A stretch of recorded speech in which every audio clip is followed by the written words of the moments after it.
नमस्कार। कार्यक्रम आधी आबादी की आवाज लेकर मैं सोनू भट्ट आप सभी का बहुत बहुत स्वागत करती हूँ बदलते शहर की धड़कन हेलो हल्द्वानी में।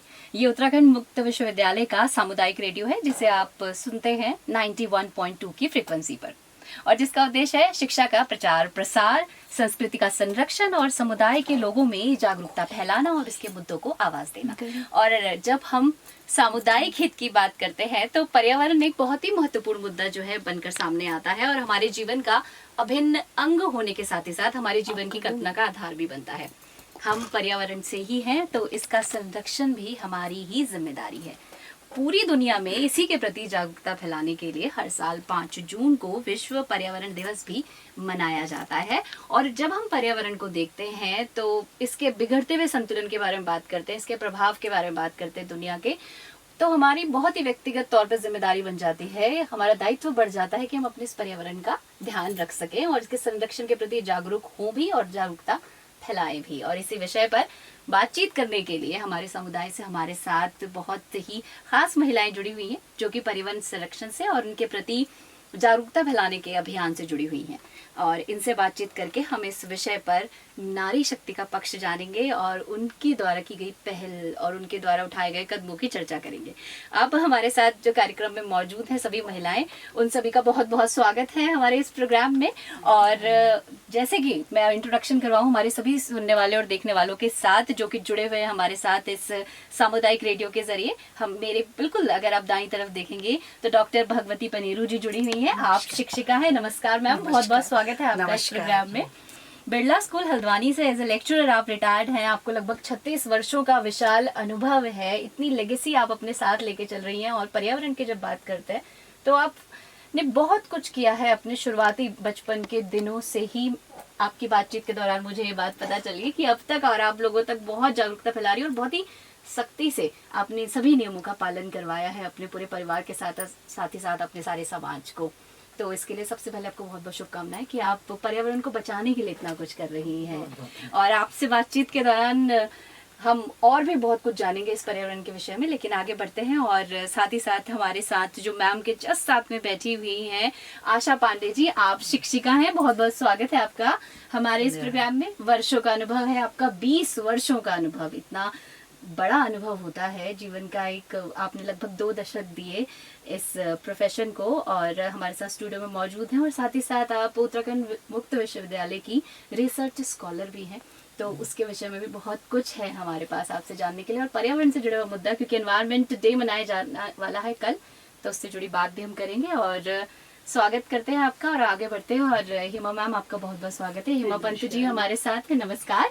और आप अगेन टीचिंग प्रोफाइल से हैं और आपका अनुभव तो मुझे लगता है यहाँ मौजूद सभी लोगों में सबसे ज्यादा है। लगभग 38 साल का आपको एक्सपीरियंस है, पहाड़ के स्कूल से पढ़ाने से लेकर हल्द्वानी के स्कूल तक का।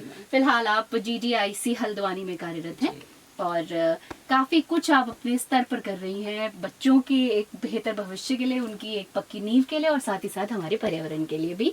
बहुत स्वागत है आपका एक बार फिर से। नमस्कार। और इन्हीं के साथ ही साथ जब हम आगे बढ़ते हैं तो हम देखते हैं कि हमारे साथ बैठी हुई हैं स्टूडियो में हमारी बहुत ही खास जो गेस्ट हैं वो है ललिता जी। आप ग्रोइंग विजडम एकेडमी के माध्यम से फीमेल स्किल्स डेवलपमेंट से जुड़ी हुई हैं और शिक्षिका भी हैं। और इसके साथ ही साथ पर्यावरण को लेकर बहुत ही क्रिएटिव और प्रोडक्टिव नजरिया लेकर आप यहाँ बैठी हुई हैं, जिसको आपने नाम दिया है शब्दों की चौपाल। बहुत बहुत स्वागत है आपका। और इस पर बातचीत तो मैं जरूर आगे बढ़ेगी और हमारा जो प्रोग्राम है वो भी कहीं ना कहीं इसी पे फोकस करेगा कि आखिर आपकी शब्दों की चौपाल में क्या कुछ है जो कि हमें जानना है। लेकिन उसके साथ ही हम पहले ललिता जी से मिलते हुए आगे मिलते हैं स्मिता जी से, जो कि अगेन आप भी टीचर हैं और मुझे बहुत खुशी हो रही है। मैं इतने सारी टीचर्स के साथ बैठी हूँ तो आज मुझे बहुत कुछ सीखने को मिलने वाला है। 15 से ज्यादा वर्षों का आपका अनुभव है और साथ ही साथ आप विज्ञान की शिक्षिका हैं आपने बताया, लेकिन आपका रुझान जो है वो हिंदी के साहित्य की ओर भी है। आप उसमें भी कविताओं को लिखती हैं, पढ़ती हैं। तो दोनों ही विषयों के माध्यम से आप क्या कुछ कर रही हैं समाज के लिए और खासतौर पर हमारे पर्यावरण के लिए, इस खास दिन पर हम इस पर बातचीत करेंगे। आपका स्वागत करते हुए आगे बढ़ते हैं रुचिरा के साथ। रुचिरा के पास चलते हैं और रुचिरा पंत हमारे साथ हैं, आर्किटेक्ट हैं, एक मॉडर्न नजरिए को लेके हमारे साथ बैठी हैं कि मॉडर्न आर्किटेक्चर और एनवायरनमेंट को साथ में कैसे जोड़कर काम किया जा सकता है। आप सभी महिलाओं का, खूबसूरत लेडीज का बहुत बहुत स्वागत हमारे इस प्रोग्राम आधी आबादी की आवाज में। तो सबसे पहले शुरुआत जैसे कि जिनका सबसे पहले परिचय हुआ था उन्हीं से करते हैं। मैम, आप इतनी लंबी लेगेसी के साथ हमारे साथ जुड़ी हैं और आपके साथ बातचीत के दौरान पता चला कि आपने बहुत कुछ किया है पर्यावरण के लिए, हमेशा ही अपने जीवन काल में, अब तक कर रही हैं। तो उसके विषय में बताइए हमें कि कैसे शुरुआत हुई, कैसे सोचा कि हम मुझे बचाना है पर्यावरण, चाहे कोई करे ना करे, मैं शुरुआत ज़रूर करूँगी। नमस्कार।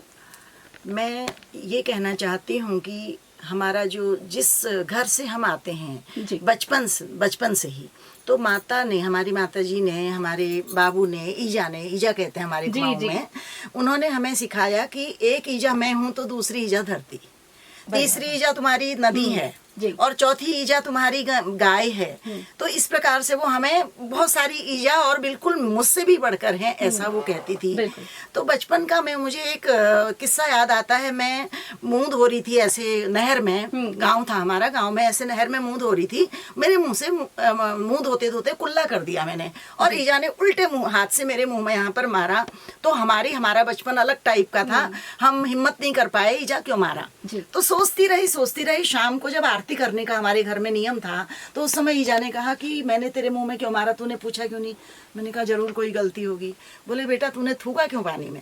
मैंने क्या कहा, नदी हमारी माता है, कहा ना, जल हमारी, ये भी माता है हमारी, ऐसा कहा था। तो ईजा के मुंह में थूक देना। कान पकड़े और उस दिन से मैंने जल को भी माँ मान लिया, धरती को माँ मान लिया। तो बचपन के जो संस्कार हमें दिए जाते हैं ना, वो रहते हैं हमारे अंदर, रहते हैं ब्लड में, हमारे खून में रहते हैं। बड़े होने के बाद धीरे धीरे जब मैंने वातावरण को देखा अपने, कि हमारी धरती इतनी धीरे धीरे गंदी क्यों होती चली जा रही है, ये धरती माँ का सौंदर्य क्यों बिगड़ता चला जा रहा है, ये देखा। तो मैंने देखा कि चारों तरफ पॉलीथीन बहुत उड़ते थे, और जगह जगह वो कहीं नालियों को ब्लॉक कर दे रहे हैं, कहीं उनको गाय खा रही है, कहीं उनको कोई जानवर खा रहे हैं, कहीं उनको वो कूड़ा बीनने वाले बेचारे वो उन पॉलीथीनों में से जूठन चाट रहे हैं। तो ये सब देखती थी, मुझे बड़ा अंदर से दिल दुखता था मेरा। तो मैंने अपना एक संकल्प लिया, मैंने कहा दूसरों से तो मैं कुछ नहीं कह सकती हूँ, लेकिन मैं अपनी ओर से प्रयास करती हूँ। तो 90 की बात है, सन 90 की बात है, मेरे बच्चे छोटे छोटे थे। तो मैंने संकल्प ले लिया कि मेरे घर में पॉलीथीन नहीं आएगा। मैंने अपने हस्बैंड से बात करी, अपनी सास जी से बात करी, और अपने घर में बच्चों को भी बताया नहीं आएगा। तो उन्होंने कहा ऐसा कैसे संभव है। मैंने कहा संभव करके दिखाएंगे हम। मैं पढ़ाती थी उस समय सेंट पॉल्स में, मैं उससे पहले केंद्रीय विद्यालय में थी। तो सेंट पॉल्स में पढ़ाती थी, वहाँ मैं इंटर क्लास को लेती थी। वहाँ भी मैंने ये बात, मैंने कहा मैंने शुरुआत कर दी, अब बच्चों तुम मेरे जैसे, मेरे घर के बच्चे हैं वैसे तुम मेरे बच्चे हो, तुम्हें भी मेरी बात को आगे बढ़ाना है, अपने घर घर में इस बात को कहना है कि जैसे एक दिन हम बाजार जाते हैं, बाजार से सामान लेके आते हैं, तो 10-15 थैलियाँ हमारे साथ वो आ जाती हैं पॉलीथीन की। एक जने के साथ 10-15 थैलियाँ आ जाती है। मेरे परिवार में 6 मेंबर थे, तो 6 मेंबर अगर परिवार सामान लेके आए तो कितना पॉलीथीन घर में इकट्ठा हो जाएगा, वो कहीं ना कहीं हमारे वातावरण को ही प्रदूषित करेगा। ये कैलकुलेशन लगाया, और लगा करके मैंने कहा कि नहीं, मैं अपने से पहल करती हूँ, अपने घर से पहल करती हूँ। तो मैंने 90 से ये संकल्प, कसम खा ली कि नहीं, मैं धरती में एक भी पॉलीथीन नहीं फेंकूंगी। मैं धरती माँ को माँ ही मानूंगी, और इसके सौंदर्य वर्धन में जितना मुझसे हो सकेगा मैं इसको साफ सुथरा हरा भरा रखूंगी। ये किया, और मैंने एक छोटी सी कविता भी लिखी उस समय, कुमाऊनी में लिखी थी। जी आप जरूर सुनाइए। और मुझे तो बहुत खुशी है इस बात की, क्योंकि आपको कहीं ना कहीं, आपको भी और आप जिन्हें पढ़ाते हैं उनको भी ये मौका मिला कि वो आपसे पढ़ें और जानें कि पर्यावरण को कैसे बचा सकते हैं, और आपको भी हमारी एक उभरती हुई पीढ़ी मिली जिसे आप अच्छे संस्कार दे सकती हैं। तो मैंने जो कविता लिखी थी वो था, हमारे कुमाऊं में जागर लगती है जी, जागर लगती है। तो मेरा जागर क्या अलग था कि जागर कैसे नहीं, देवताओं को देवता मानना है, देवताओं को अवतरित भी करना है। कौन से देवता को अवतरित करना है हमें। तो ओ चला ओ चली ओ पोथा ओ पोथी, एक जैगर लगा दिया। ओ चला ओ चली ओ पोथा ओ पोथी, एक जैगर लगा दिया। मैल देखा एक भली भल बान एक कुटुक, गोरी फनार एक भली भल सेणी, बहुत बान पर वीक आँखों में आंसू, वीक आँखों में आंस छी। मैल वीके प्रणाम करो, वील मेरे खोर में हाथ धरो, और कौन लागी तुम मेरी बात के लिए नहीं सुनना, तुम मेरी बात के लिए नहीं सुनना। मैं नानती नो तुम सबसे गच्छा तुम सबसे अच्छा अब तुम जरा एक काम कर दिया, इनको सबों को जगह दिया, जरा एक जयगर लगा दिया, इन सबों को जगह दिया, एक जयगर लगा दिया, मेर मली बटियों पोलोथिनों ढेर हटा दिया, मेर मली बटियों पोलोथिनों ढेर हटा दिया। क्या लगी यूं पोलोथिन तो मेर दम घुटी गो, मेर नाक मुख आँख कान सब बंद हैगी। अब मैं कह बाबू भत्ते घुटन हैगी, अब मैं कह भत्ते घुटन हैगी। जब मेरी इस कुगत करला, मैं तो मेरी मरेड़ी छूं, जब मेरी इस कुगत करला तब मैं नानतीनो तुम कसी खुश रोला, तुम कसी सुखी रोला, कसी खुश रोला।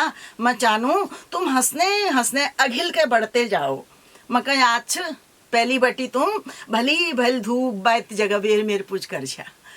हम सब में भी पहले घर बनोनो, धरती पूज करनो ने, सब में भी पहले भूमि पूजन करनो। खाली वो एक परंपरा नहीं होनी चाहिए, केला करनो ये मकसद होना चाहिए कि केला करनो हम भूमि पूज। वो हमें मेड़ छो हम पालन पोषण हम वो एक जाग देल, बहुत बड़ी सम्मानजनक जाग देल हम रणाली जी। मगर फूल फल दे दूध प्रसाद चढ़ावेर मैं मेरे आरती कर छा, तब मले खुश न छी, तुम ल खुश न छिया। ओहो आज यो की हैगा, ओहो आज यो के हैगा पोलोथिनू ढेर मेरे खोर में, मेरे नाक में, मेरे मुख में, मेरे छात में, मेरे हाथ में, मेरे चारों तरफ पोलोथिन पोलोथिन। नानतीनो मैं तुम्हार भोल जानू, नानतीनो मैं तुम्हार भोल जानू, पे तुम भली कसी रोला, यसम तुम कसी रोला, कसी तुम अन्न खला, कसी तुम पान पेला, कसी तुम फल खला, कसी तुम प्याण पेला, कसी तुम फल खला। आइला बखत आई कि ये नहीं बिगड़ रहा है, आइला बखत मेरा शरीर मेरी बात मान लिया, मेरा शरीर वही पोलोथिन हटा दिया। नानतीनो एक जगह लगा दिया, नानतीनो एक जगह लगा दिया, एक जगह लगा दिया। अपन इचके हरिया हरी, अपन इचके हरिया हरी, लाल पिंगा फूलों आई एक भली भल देत पैर दिया, लाल पिंगाई फूलों आई एक भरी भल देत पैर दिया। नानतीनो एक जागर लगा दिया, नानतीनो मेरा शरीर वही पोलोथिन हटा दिया, एक जगह लगा दिया। ये कविता मैंने जो व्यथा है, ये व्यथा जो कहना चाहती हैं आपने इतने खूबसूरत तरीके से कहा, ये मेरे मन में आया। मैंने उसके साथ धरती के साथ साक्षात्कार किया और धरती को माँ मान करके ये शब्द मैंने कविता में मैं अपने क्लास में सुनाई। क्योंकि यहाँ पर हम कुमाऊं में रहते हैं तो कुमाऊनी बच्चे बहुत होते हैं, समझते हैं, बोल नहीं पाते हैं, समझते हैं, उनको सुनाया। और फिर मैंने अपने घर में क्या किया था, अपने से पहल करनी थी ना, हम अपने से पहल करनी चाहिए। बहुत बड़े भाषण देके सुधार नहीं होता है, जब हम खुद से शुरुआत करेंगे तभी सुधार होता है। और नारी का घर बनाने में और इस समाज को बनाने में नारी की तो बहुत ही महत्व भूमिका है, बहुत ही महत्वपूर्ण भूमिका है। नारी बहुत कुछ कर सकती है अगर वो अपनी जिद पर आ जाए तो जिद ठाननी पड़ेगी कि हमें क्या करना है।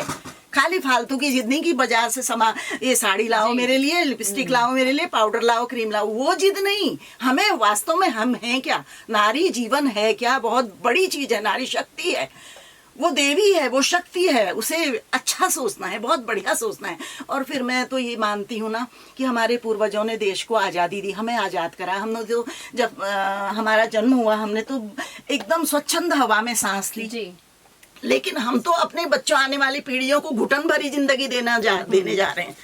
वो तो घुट जाएंगे, हम क्या कर रहे हैं आने वाली पीढ़ी के लिए, हमें ये सोचना है। तो हमारा प्रयास बहुत महत्वपूर्ण प्रयास है। मैंने अपने घर में थोड़ी सी जगह थी, उसमें 2 गड्ढे खोद दिए थे, कुदाल से गड्ढे खोद दिए और उनको नाम दे दिया सड़नशील और ज्वलनशील। ये मैं हिंदी की थी। सड़नशील जैसे सब्जी के फलों के चिक्कल उसमें डाल दिए और उसके ऊपर थोड़ी सी मिट्टी डाल दी। ज्वलनशील, ज्वलनशील का मतलब उसमें खाली जो बच्चों के पेपर कॉपी में से कोई गत्ता होता है इस टाइप का। ज्वलनशील में भी 2 प्रकार के। अब आप प्रश्न जरूर पूछेंगे, निश्चित पूछेंगी, आप मुझे पकड़ेंगे, घेरेंगे, मुझे विश्वास है आपसे कि जब आप ज्वलनशील की बात करते तो उसके अंदर आप क्या क्या चीजों को डाल रही हैं उस गड्ढे में, और साथ ही साथ आप ये भी बताइए कि क्या ये गत्ते, कागज और ये जो चीजें हैं इनको आप किस तरह से कैटेगराइज करते हैं कि इससे वायु प्रदूषण ना हो। वायु प्रदूषण के बारे में मैं बहुत ही जागरूक रहती हूँ।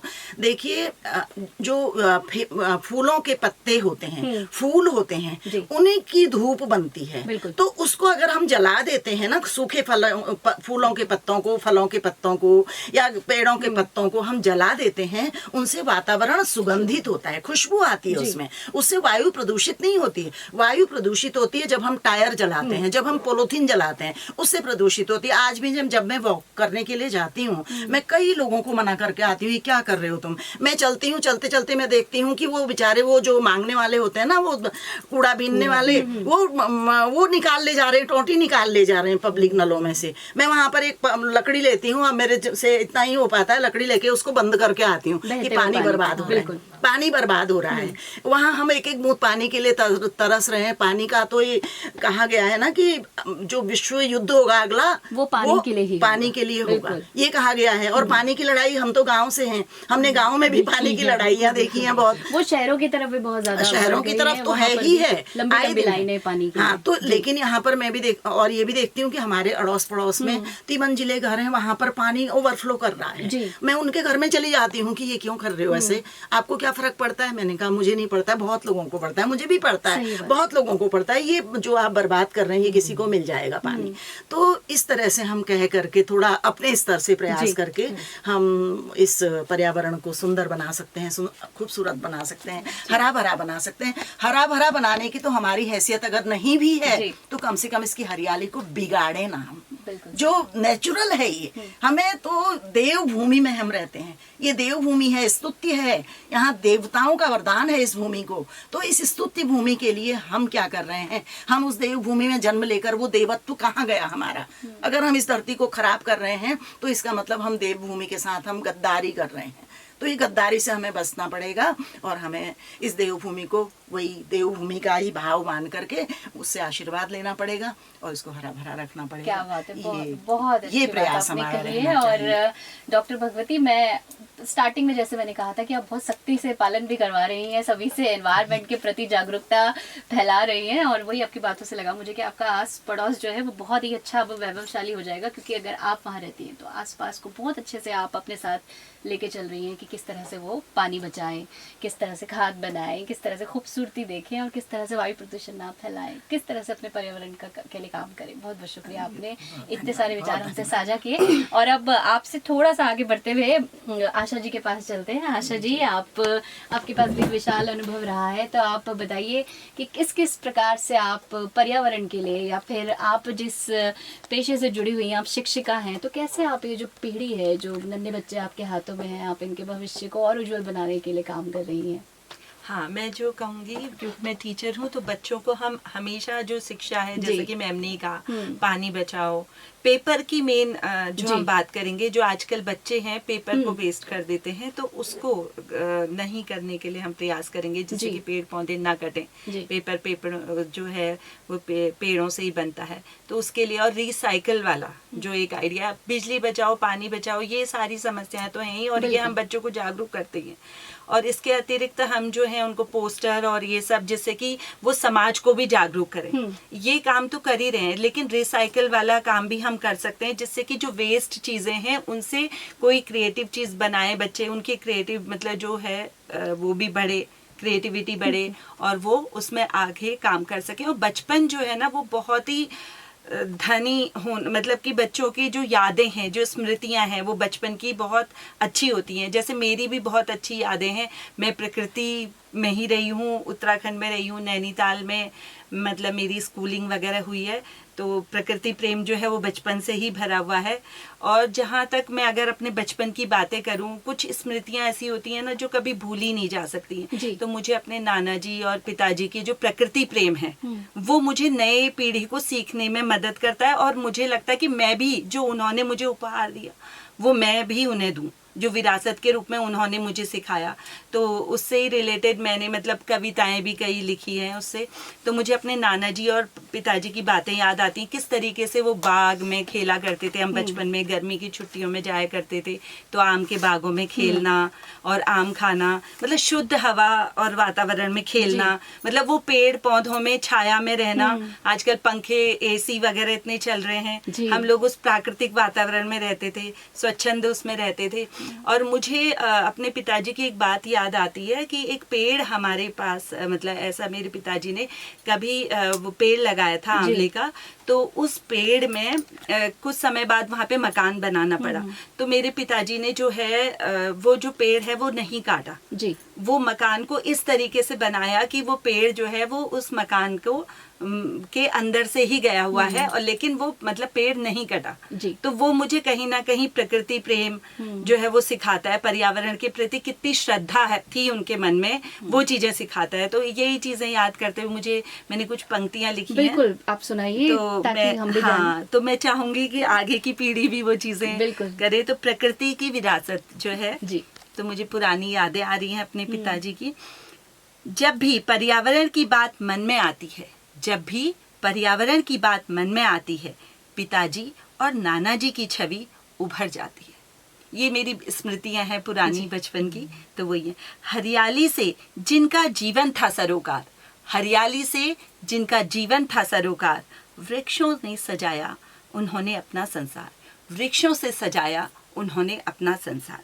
नाना जी ने रोपे थे अनगिनत पौधे प्यार से, सींचा था उन्हें अपने श्रम और दुलार से।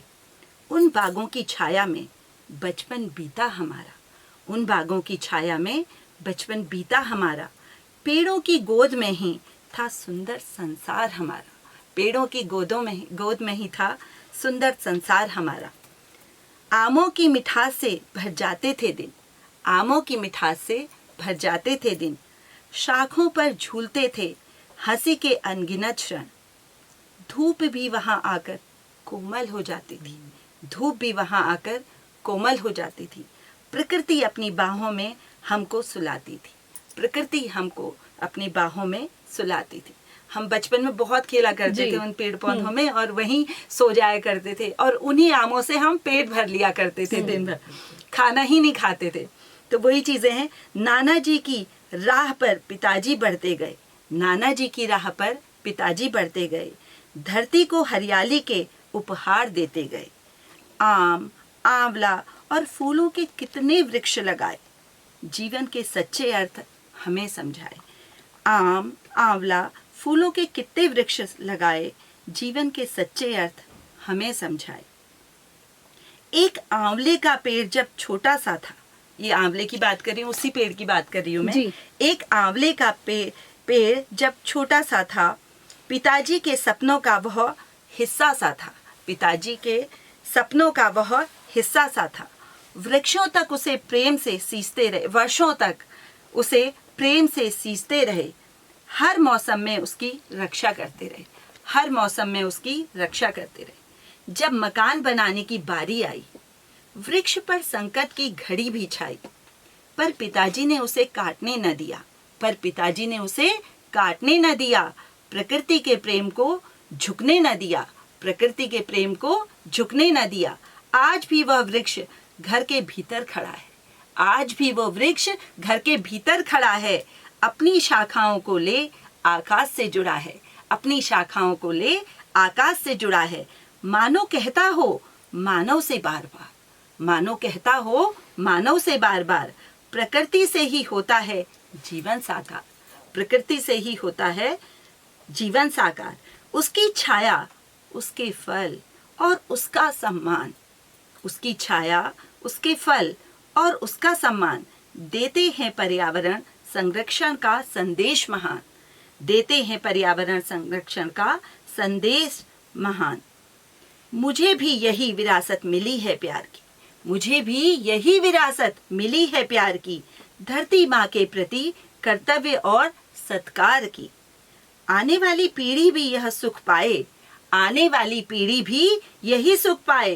प्रकृति की गोद में अपना बचपन बिताए, प्रकृति की गोद में अपना बचपन बिताए। यही मेरे पूर्वजों का अनुपम उपहार, यही मेरे पूर्वजों का अनुपम उपहार। वृक्षों से महके सदा यह सुंदर संसार, वृक्षों से महके सदा यह सुंदर संसार। बहुत बहुत बहुत बहुत खूब आशा जी।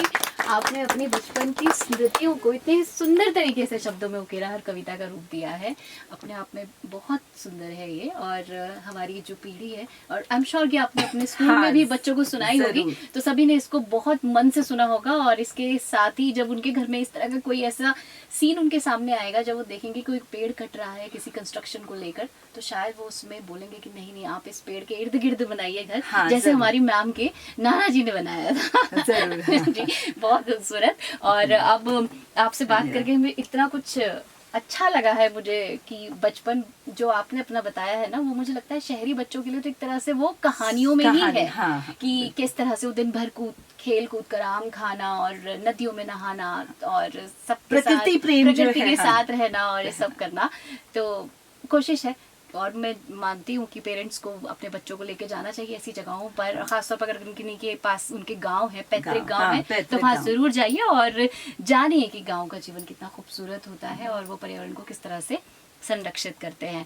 और आप ही से आगे चलते हुए हेमा मैम के पास पहुंचते हैं। हेमा पंजी, जैसे कि मैंने आपको बताया कि ये हमारे इस पूरे बैच में भी सीनियर मोस्ट हैं, और मैम के पास तो पहाड़ का बहुत बड़ा एक लंबा अनुभव है। जैसे कि आपने बताया कि आप शायद कुछ ही समय पहले हल्द्वानी में अब पढ़ाने लगी हैं, लेकिन उससे पहले पहाड़ में आप रही और वहाँ पढ़ाते थे आप। तो पहाड़ के जीवन का, हल्द्वानी के जीवन का, ये दोनों बहुत शहरी और एक ग्रामीण परिवेश है, इनका कितना आपको फर्क लगता है और किस तरह से आप इसे देखती हैं? और पर्यावरण के अगर हम नजरिए से देखें तो कितना आप अंतर भी पाती हैं, और क्या आप अपने स्तर पर इसको, इस अंतर को दूर करने के लिए कर पा रही हैं यहाँ शहर में रहते हैं? Thank you ma'am. तो जैसे कि मैं पहाड़ से हूँ, मेरा ज़्यादा समय मतलब मेरे जीवन का बहुत लंबा समय जो है पहाड़ पर बीता। जी। बचपन से हमने प्रकृति को बहुत करीब से देखा है, मैं बहुत करीब से पाया है, उसको महसूस किया है और उसको जिया है। जी। वर्तमान के परिप्रेक्ष्य में मुझे लगता है पहाड़ों में भी स्थितियां बदल गई हैं। बिल्कुल। और इसके लिए तब तो समझ नहीं थी बचपन में कि जैसे दादी लोग या घर के सभी बड़े बुजुर्ग बताते तुलसी को नहीं छूना है, तुलसी को नहीं तोड़ना है। तो छोटे से पेड़ों से अगर हम अपने आसपास के पर्यावरण का उदाहरण लें, दूब को इतवार को नहीं तोड़ना है, दूब को बुध को नहीं तोड़ना है। तो कहीं ना कहीं ये चीजें मुझे लगता है पर्यावरण बचाने के लिए ही, क्योंकि ये सब औषधीय पौधे हैं, चाहे छोटी घास दूब हो या फिर तुलसी, पीपल या फिर बड़े वृक्ष हों, उनको पूजा जाता है। तो पर्यावरण बचाने के लिए ही ये कॉन्सेप्ट उस समय आया होगा जी। और अब वो हमारे स्वभाव में आ चुका है। तो अब हमारे पहाड़ों में तो तुलसी बहुत कम, उसको बड़े मतलब उसकी सुरक्षा की जाती है, बट यहाँ पर इतने ज्यादा तुलसी उगती है, पर अब वो हमारी आदत और हमारा स्वभाव बन चुका है, हम उसको शिफ्ट भी नहीं करते। वो जहाँ उग रहा है उसको वहीं पे उसको सुरक्षित और स्वच्छ मतलब उसको उसके चारों तरफ एक दायरा बनाकर कोशिश करते हैं। तो ये पर्यावरण बचाने के लिए ही पूर्वजों का जो प्रयास रहा होगा। दूसरा मैं देखती हूँ बच्चों के रेफरेंस में, तो बच्चे गाँव में जो बच्चे हैं, पहाड़ों के जो बच्चे हैं, उन्होंने हर पेड़ को, हर घास को, और फिर मतलब उनके आसपास जो भी पाई जाती है, और पशु पक्षियों को प्रत्यक्ष देखा है, उसको जीते हैं वो। और हमारे शहर के बच्चे उसको किताबों में, चित्रों में, वीडियोस में या फोटोज में देखते हैं। वो पहचानते नहीं है, उनको पेड़ों की पहचान नहीं है, उनको नाम पता है, बट अगर हम दिखाएंगे उनको पौधा, वो कोई भी पौधा नहीं पहचानते हैं। ये मेरे अनुभव हैं। वो एक मटर का पौधा नहीं पहचानेंगे, आलू का पौधा, मतलब छोटे छोटे सरसों का पौधा, वो कुछ नहीं पहचानते, क्योंकि देखा नहीं है उन्होंने। जानवर उन्होंने चित्रों में देखे हैं। अब उनको गाय भैंस, उसके आने वाली पीढ़ी के लिए तो और भी बहुत मुश्किल है, वो खाली चित्रों में ही शायद उनको समझ पाएंगे। तो अब दूसरी ओर हम बात करें पर्यावरण बचाने की, तो एक और विकास है और एक और पर्यावरण है। अब विकास है पहाड़ों में, देखिए जहाँ पे सड़कें नहीं हैं, जहाँ पे अच्छे रास्ते नहीं हैं, या फिर शिक्षा के लिए कोई अच्छे रिसोर्स नहीं है, कोई एजुकेशन का ऐसा कोई अच्छा स्थल नहीं है, तो अब मतलब वो पिछड़ गया ना। पर्यावरण तो है वहाँ जी, पर वहाँ के लोग विकास में पिछड़ चुके हैं, वो शिक्षा में पिछड़ गए हैं या फिर अन्य चीजों में। तो दोनों को बैलेंस करते हुए चलना है। तो पहाड़ों में भी बहुत ज्यादा अब लगता है कि लोग पहल तो कर रहे हैं, पर अगर अब दोनों चीज है, पर्यावरण बचाते हैं तो विकास नहीं है, जंगल बचाते हैं तो सड़कें कहाँ ले जाएंगे, वो स्ट्रक्चर भी कुछ ऐसा है।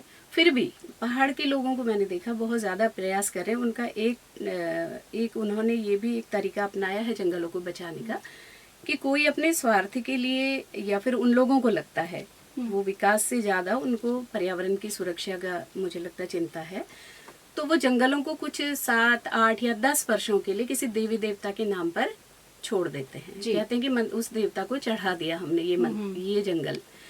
तो वो जो भी टाइम पीरियड होता है 5 से 10 साल के बीच का, उस उतने टाइम में उस जंगल में कोई एक पत्ता तक नहीं तोड़ता है।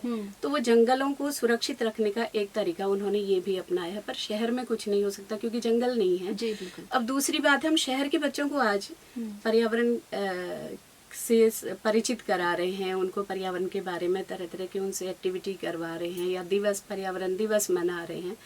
तो ये केवल हम पोस्टरों में या फिर हम स्लोगन्स में या फिर निबंध के रूप में करवा हूँ कि बच्चे, अब यहाँ तो बच्चे के पास कुछ खेत नहीं है, वो रहने को ही उसके पास पर्याप्त जगह नहीं है, वो कैसी परिस्थितियों में रह रहा है, क्योंकि हमारे पास तो हर तबके का बच्चा आता है, गरीब से गरीब बच्चा भी आता है। तो ये वो कर सकता है, एक गमला रख सकता है, उसमें एक बीज, वो सीजनल हो, चाहे वो सब्जी के हो, अब उसको खेती तो करनी नहीं है, बस उसको बीज और उस पेड़ से रूबरू कराना है। तो वो सीजन के हिसाब से, उस मौसम के हिसाब से उस बीज को उसमें रोपित करे। पेड़ तो नहीं लगा सकता, सब्जी और फूलों के पौधे लगा सकता है जी।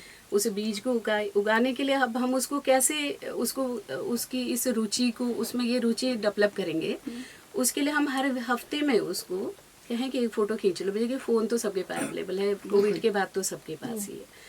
तो वो देखेगा कि कैसे ग्रो कर रहा है, आज कितना बड़ा, मतलब उसको थोड़ा उस प्लांट को बचाने के लिए भी हम एक उसका रुझान उस तरफ मोटिवेट उसको कर सकते हैं उसकी लाइफ के लिए। फिर ग्रो करेगा, बड़ा होगा, फूल लगेंगे, फल लगेंगे, जो भी है, तो उसे शायद खुशी मिलेगी। मुझे लगता है अगर हम 100 बच्चे के साथ ऐसा करें तो 15 से 20 बच्चा तो आने वाले समय में प्रकृति प्रेमी बन सकता है। बिल्कुल सही।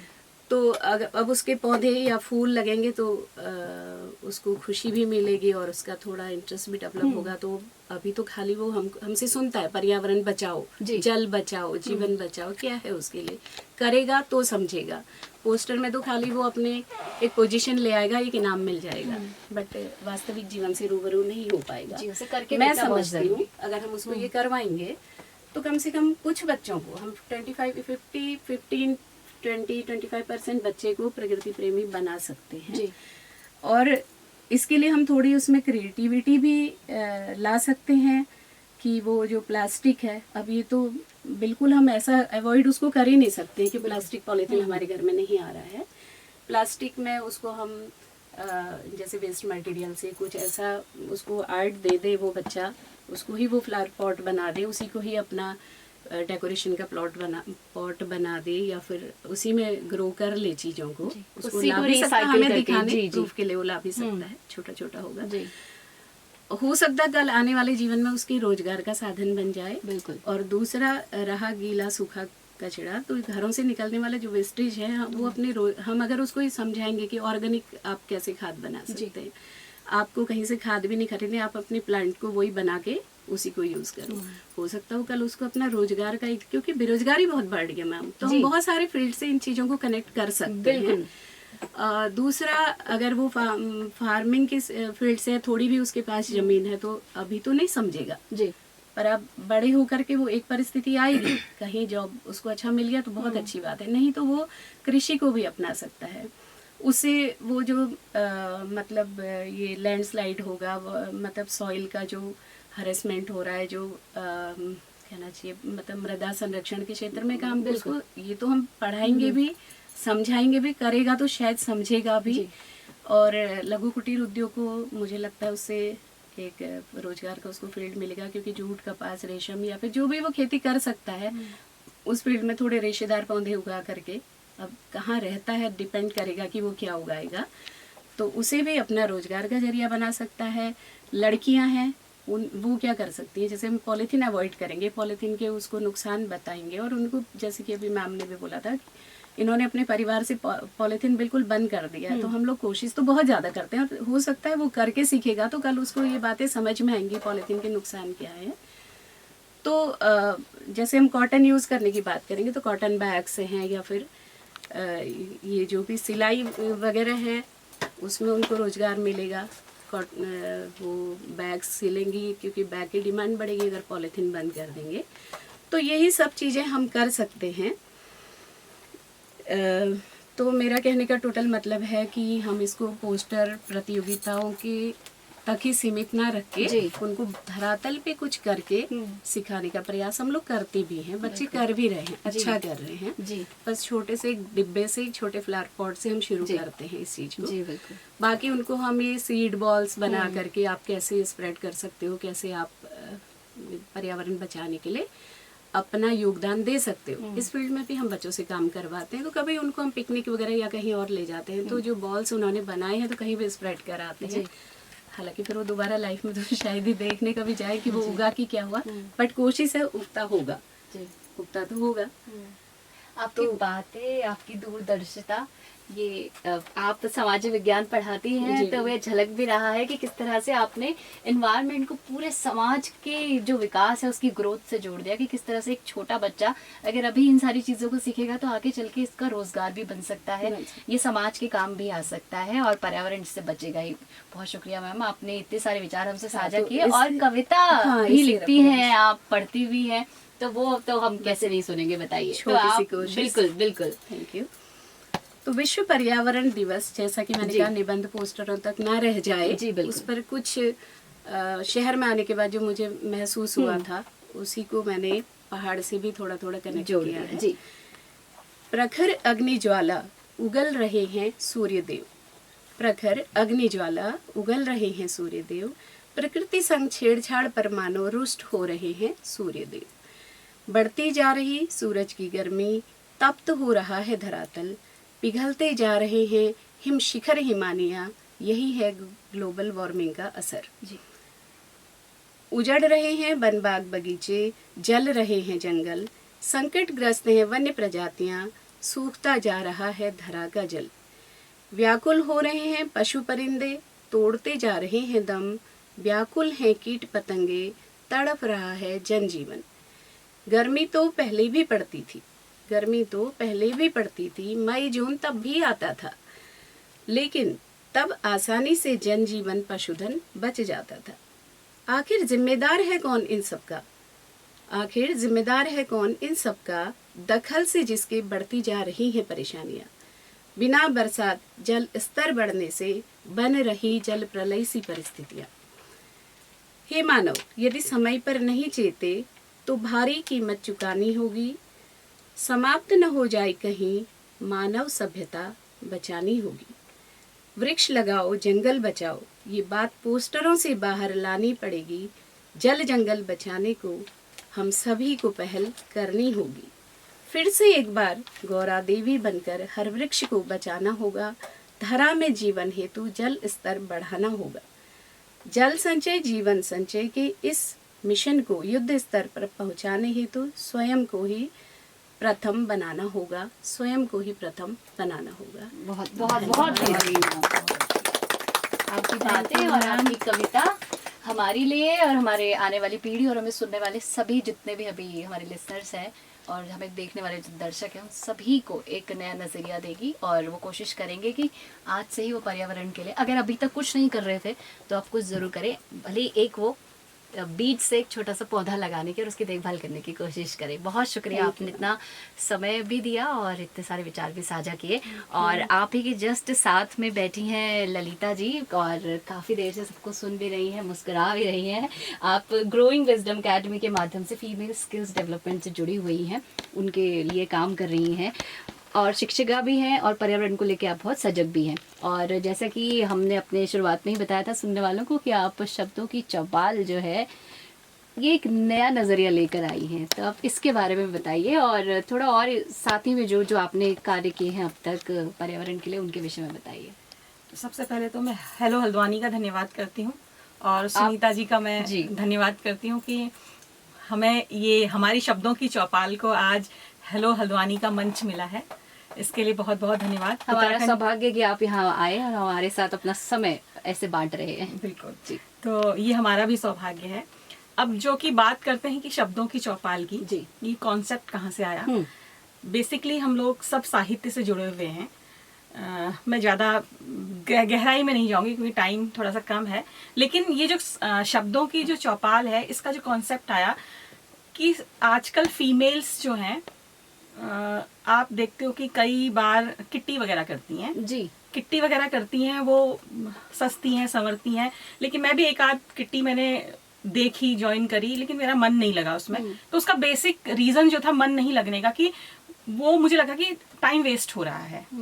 टाइम वेस्ट होने के साथ साथ मुझे लगता था कि शायद पैसा भी वेस्ट हो रहा है, और कई जो हमारे समाज की महिलाएं थी वो उसको ज्वाइन नहीं कर पाती हैं चाह कर भी, क्योंकि उनके पास न तो उतना टाइम है और न उतना सजने संवरने का शायद उनके पास पैसा भी ना हो। बहुत सारी चीजें हैं जी, लेकिन उसके बावजूद भी मेरा जो शौक है वो ये है कि मैं महिलाओं नहीं, लोगों से मिलूं, बैठूं, बातचीत करूं, नए नए लोगों से मिलने का शौक है। और मुझे ऐसा लगता था कि हम साहित्य से जुड़े हुए लोग हैं और हर किसी चीज को हमारे को देने के लिए हमारे पास समय है, लेकिन हम लोग साहित्य के लिए एक दिन नहीं निकाल पा रहे हैं।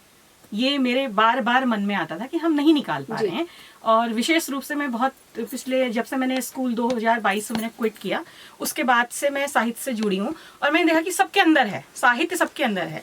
मैं जिससे भी मिलती थी उनके, और बहुत टैलेंटेड महिलाएं हमारे समाज में हैं, यहीं पर भी आप देख रहे हो, एक से एक महिलाएं आपको सुनने को मिलेंगी, लेकिन फिर भी एक जगह पर बैठने का समय नहीं है महिलाओं के पास। जी, तो मुझे एक आया कि किट्टी, मैंने वो सोचा कि भाई वो किट्टी को किया जाए, लेकिन उसमें हम करेंगे ये साहित्य, क्योंकि उसमें इनका इंटरेस्ट भी आएगा और हम उस किट्टी के फॉर्मेट में करेंगे कि हम कुछ अमाउंट भी हम उसमें जमा करते हैं। तो वो जिसका अमाउंट, जिसके महीने की किट्टी निकलती है वो उसका अरेंजमेंट करता है, तो वो टेंशन हमारा खत्म हो जाता है कि उसका अरेंजमेंट कौन करेगा, किसी एक के पास बर्डन भी नहीं रहेगा।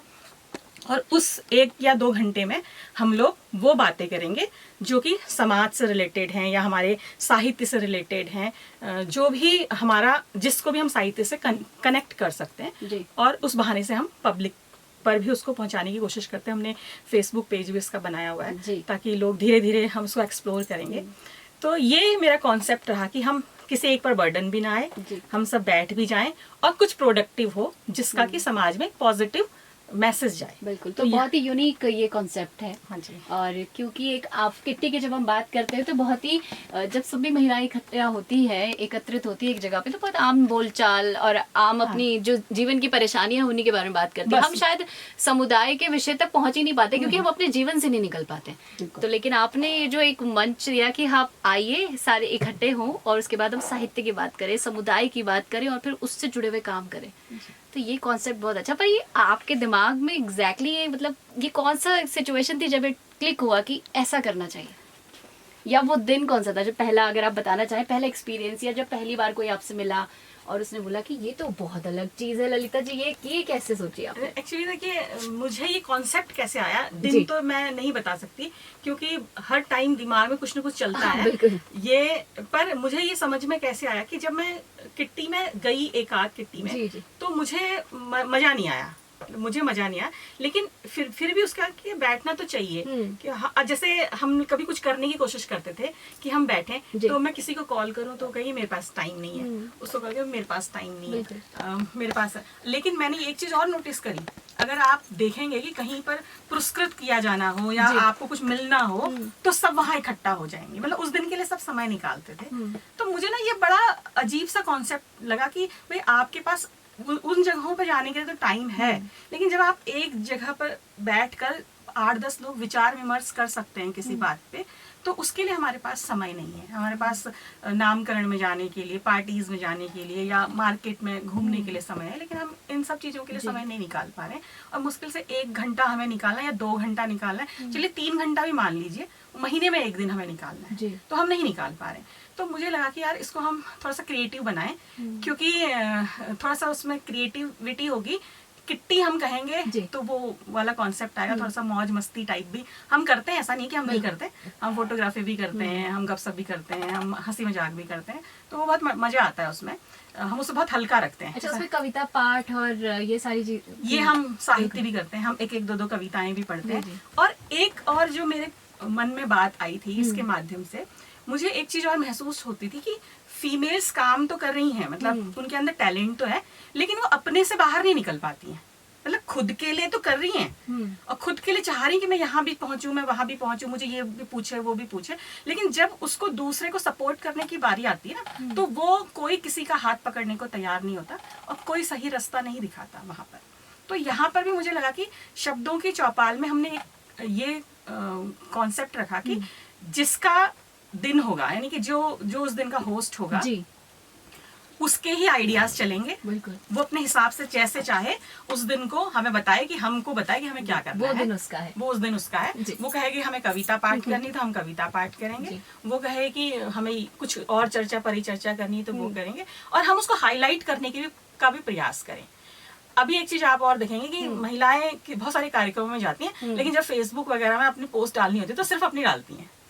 मतलब वो उस जी। ग्रुप की पोस्ट नहीं डालती हैं या उन साथी संगी साथियों की पोस्ट नहीं डालती हैं, क्योंकि देखिए आज पब्लिसिटी का माध्यम तो यही है, और बिना पब्लिसिटी के कुछ नहीं है अगर हम आगे बढ़ना चाहते हैं तो मुझे ये लगता है कि क्यों नहीं आप जिन लोगों के साथ आप खड़े हो रहे हैं, जिन लोगों के साथ आप घूम रहे फिर रहे हैं, क्यों नहीं उनको साथ लेकर चल रहे हैं।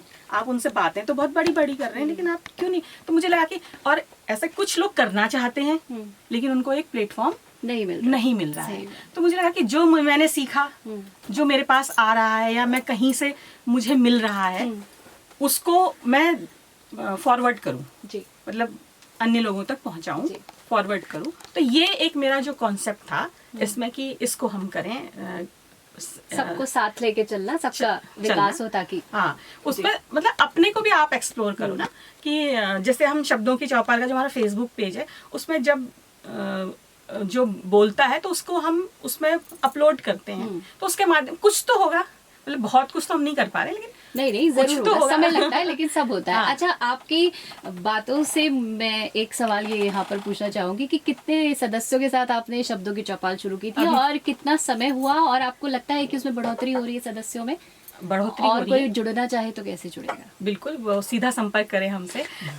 ऐसा कोई फॉर्मेलिटीज नहीं है हमारी उसके लिए जुड़ने के लिए। अभी शाखा नहीं, हमारी कोई ऐसी शाखा नहीं है इसकी। ये हमने एक बहुत इनफॉर्मल वे में स्टार्ट किया हुआ है, तो इसको हम आगे जाके बहुत अच्छे से एक्सप्लोर करेंगे, लेकिन अभी हमें बहुत ज्यादा लंबा टाइम नहीं हुआ है। फरवरी से हमने, मतलब दिसंबर से हम सोच रहे थे कि हम करेंगे, तो मैम लोगों से डिस्कशन हुआ, ये हमारे सब साथ में ही हम लोग कुछ न कुछ करते रहते हैं, तो फिर वो दिसंबर से होते होते हमने उसको फरवरी से स्टार्ट किया। सदस्य उसमें जुड़ते चले जा रहे हैं। हाँ, तो उसमें हमने 12 लोगों से उसको शुरू किया है अभी, तो अभी हमारे 12 मेंबर हैं। और उसमें हम एक चीज और करते हैं कि कोई भी 2 नए गेस्ट, जैसे जो कि किट्टी से नहीं जुड़े हुए हैं, कोई 2 नए गेस्ट हम उसमें इनवाइट करते हैं, ताकि वो देखें उस माहौल को, उस फॉर्मेट को समझे, और उनको अगर अच्छा लगता है तो भविष्य में हमसे जुड़े। बिल्कुल। तो इस तरह से हम इसको बढ़ा रहे हैं आगे के लिए। जी, जरूर इसी तरह सबका साथ, आप सबको साथ लेके चलते रहिए, सबके विकास के लिए काम करते रहिए। और मैं देख रही हूँ कि आप कविता भी अपने पहुँचाना चाहती है हम तक, तो जरूर आप पहुँचाइए। एक्चुअली मेरा जो प्रकृति है, मैं स्त्री को और प्रकृति को अलग नहीं मानती हूँ जी। मेरे जो मन में जो भाव आता है, जिस तरह से मैं एक महिला को देखती हूँ, उसी तरह से मैं प्रकृति को भी देखती हूँ जी। तो वही जो प्रकृति है, यानी कि आप उसको स्त्री भी कह सकती हैं जी, और प्रकृति भी कह सकती हैं, तो उस भाव पर मैंने एक कविता लिखी है। तो इसमें यह है कि यह प्रकृति, प्रवृत्ति और मनुष्य, इसको लेकर ये टॉपिक है। यहाँ पर जो प्रकृति है उसके 2 अर्थ हैं, स्त्री भी है और जो हमारा एनवायरनमेंट है वो भी है। बिल्कुल। उफ, यह प्रकृति, प्रवृत्ति और मनुष्य, क्या कहूं, थोड़ा संवेदनशील हूं आज। फूल की तो प्रवृत्ति है मुस्कुराना, यानी कि आप चाहे पुष्प कोई देखते हैं तो खिलता है तो बड़ा सुंदर लगता है, और जब स्त्री है वो भी जब मुस्कुराती है तो बड़ी खूबसूरत लगती है।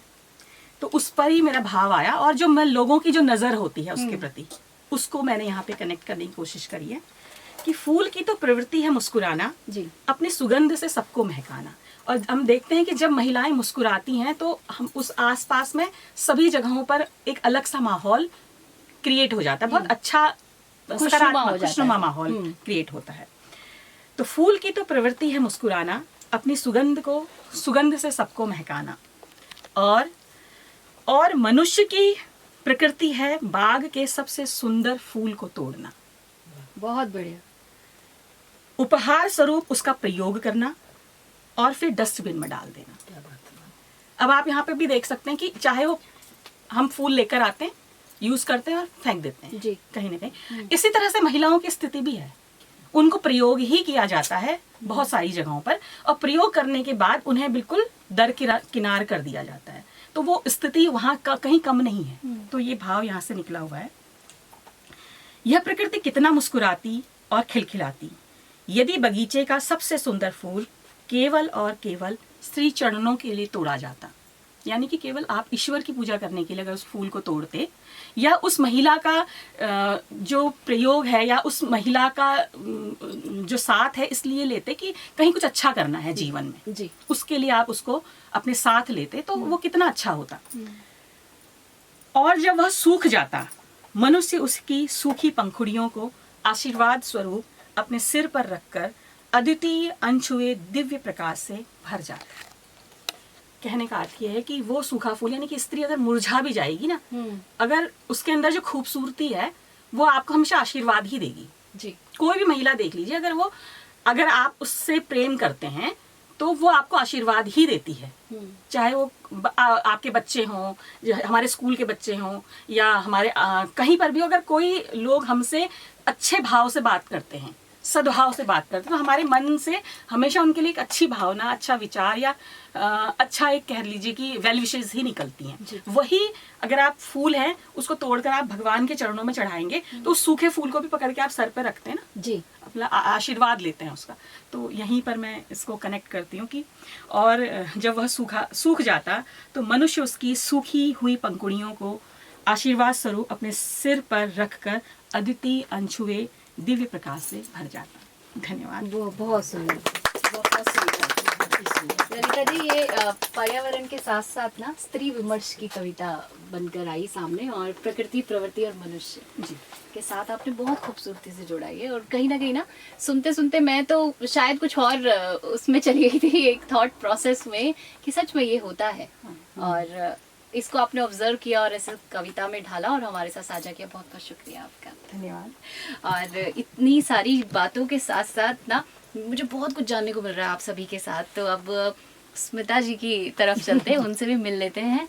और बहुत सबको सुनने के बाद अब जब आप तक पहुँचे हैं, तो आप भी क्योंकि शिक्षिका हैं, आपके पास भी एक लंबा अनुभव है, लगभग 15 सालों का, और विज्ञान के शिक्षिका हैं आप। मैंने शुरुआत में भी बताई थी ये बात कि आप साइंस पढ़ाती हैं, और एनवायरनमेंट और साइंस तो वैसे ही बहुत वेल कनेक्टेड हैं। तो आप बताइए कि आप किस तरह से इन दोनों चीज़ों की कनेक्टिविटी को भी देखती हैं, और कैसे अपने जो बच्चे आपके हिस्से आए हैं पढ़ाने के लिए, उन्हें कैसे अवेयर करती हैं पर्यावरण के लिए, और आप क्या करती हैं पर्सनली अगर आपको स्टेप्स लेने हो तो। सबसे पहले तो हेलो हल्द्वानी, आप सभी को सबसे पहले तो पर्यावरण दिवस की बहुत बहुत शुभकामनाएं, और हमें यहाँ पर बुलाने के लिए और इस मंच पे हमें ये अवसर प्रदान करने के लिए कि हम अपने कुछ विचार इसमें रख सकें, as a teacher, as a mother, as a women also, कि पर्यावरण और साइंस ऑब्वियसली एक दूसरे से बिल्कुल इंटरकनेक्टेड है, एक दूसरे के पूरक हैं। कोशिश करती हूँ कि जब भी बच्चों को साइंस पढ़ाऊँ तो उन्हें पर्यावरण से जरूर जोड़ूं जी। लाइक कि अगर मान लिया, अगर मैं बच्चों को फूलों के बारे में बता रही हूँ, तो उन फूलों को जब हम डाइसेक्ट करते हैं तो उससे पहले उनको एक प्रॉपर नोट देती हूँ कि कोई भी फूल पेड़ों से तोड़कर नहीं लाएगा जी। फूल वही आएंगे जो नीचे जमीन पर पड़ेंगे। तो मैं अभी इस बार जब हमारे वहाँ एक थोड़ा एक्सपीरियंस साझा करूंगी कि हमारे वहाँ टेस्ट हुए, और टेस्ट में लिटरली बच्चों ने, क्योंकि एक हमारे यहाँ इंडिकेटर होता है जी, इंडिकेटर जैसे बच्चों को बताती हूँ कि लाइकेन हमारे एक इंडिकेटर होता है जो हमें एसिड और बेसिस का बताता है। तो वो इंडिकेटर एक पर्यावरण का इंडिकेटर भी है जी, क्योंकि लाइकेन सिर्फ वहीं उगता है जहाँ पर पर्यावरण नहीं होता। अच्छा, ये लाइकेन की बहुत अच्छी खासियत है। जो लिटमस पेपर हम लैब में यूज करते हैं वो उसी लाइकेन का बना है जी।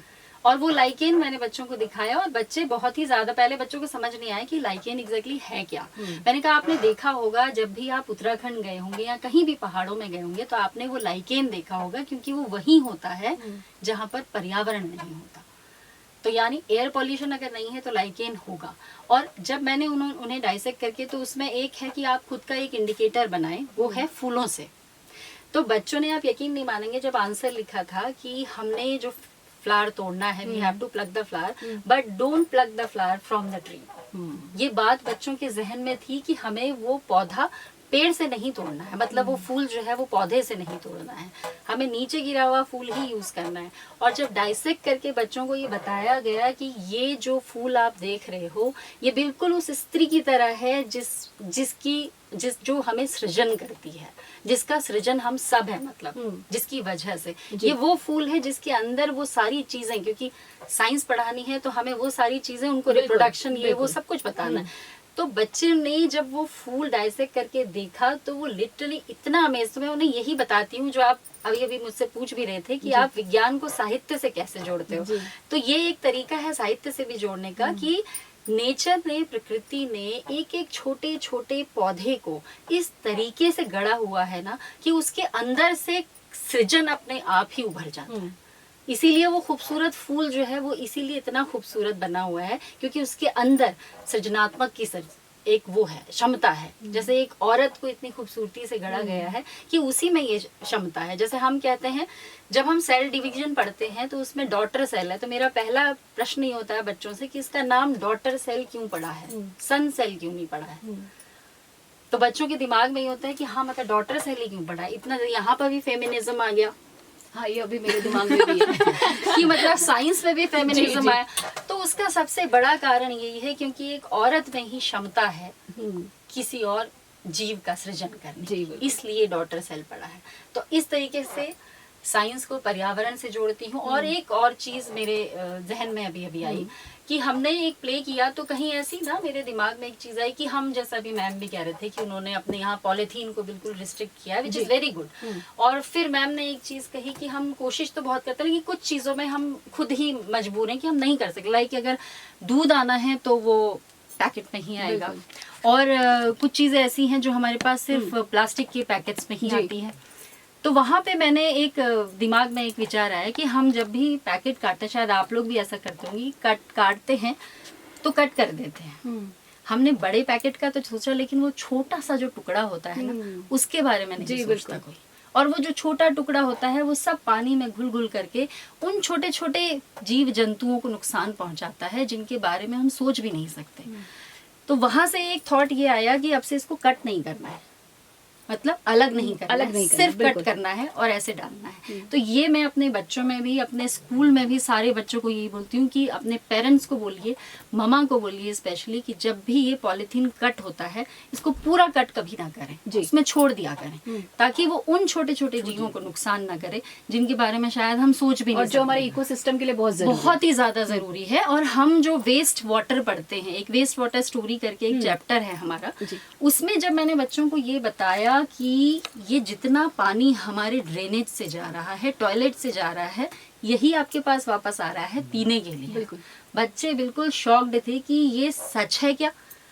मैं कही ये सच है। पूरी स्टोरी बताई उनको कि कैसे पूरी क्लीनिंग होती है, क्या होती है। तो ये छोटे छोटे जो मैं पैकेट का बोल रही हूँ ना, ये उनसे भी निकल जाते हैं कभी कभी।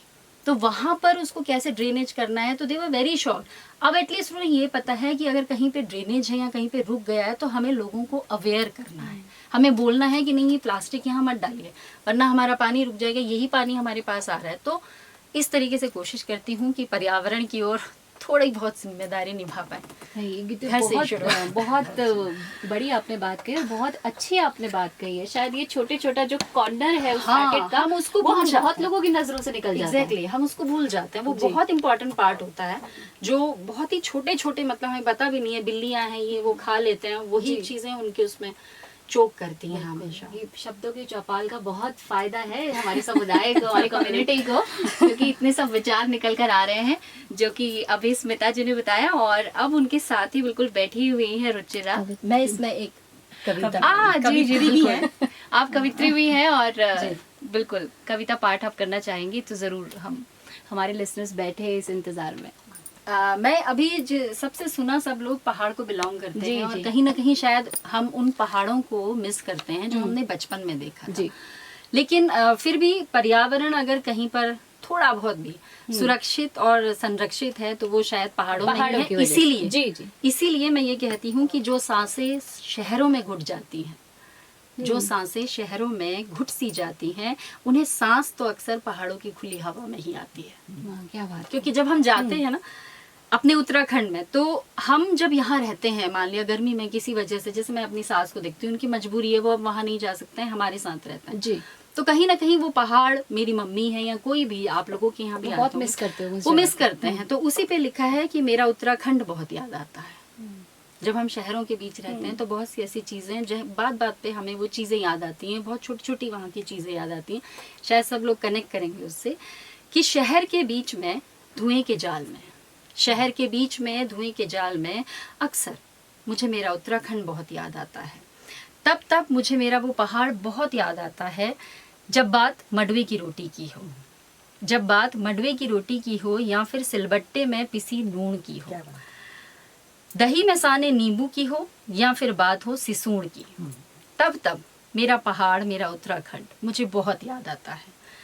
जब बात ईजा बाबू की हो, जब बात ईजा बाबू की हो या ढोल डिकारों की, चाहे मशक बीन की हो, बात चाहे नालों की हो या पानी से भरे फौलों की, बात चाहे नालों की हो या पानी से भरे फौलों की, रस्तों में पानी के धारों की हो या तांबे के तौलों की, तब मुझे मेरा पहाड़, मेरा उत्तराखंड बहुत याद आता है।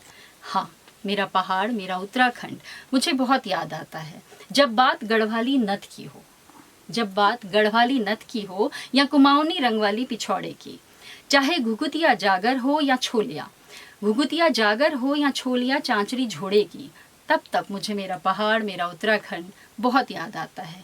इन खूबसूरत यादों में खो जाने को जी चाहता है, इन खूबसूरत यादों में खो जाने को जी चाहता है, पहाड़ों की शुद्ध हवाओं में फिर से मुस्कुराने को जी चाहता है। और जब जब याद सताए मुझे बीते हुए दिनों की, जब जब याद सताए मुझे बीते हुए दिनों की, तो उत्तराखंड वापस जाने को जी चाहता है, मेरे पहाड़ लौट जाने को जी चाहता है, इस देवभूमि में बस जाने को जी चाहता है। क्या बात, क्या बात, बहुत बहुत बढ़िया।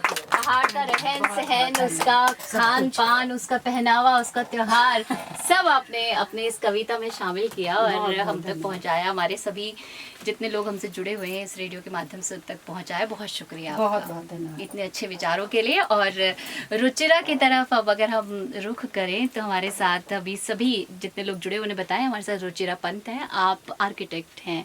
और जब हम आर्किटेक्चर की बात करते हैं तो कहीं ना कहीं इन्वायरमेंट के पॉइंट ऑफ व्यू से उसका भी बहुत बड़ा रोल रहता है कि किस तरह से हम उसको और भी इको फ्रेंडली बना सके, ताकि क्योंकि कंस्ट्रक्शन हम रोक नहीं सकते, ये तो फैक्ट है। और आबादी बढ़ रही है तो रहने की और सबकी जगह चाहिए, बिल्डिंग्स बनानी है, कंस्ट्रक्शंस करने, ऑफिसेस चाहिए, सब कुछ चाहिए।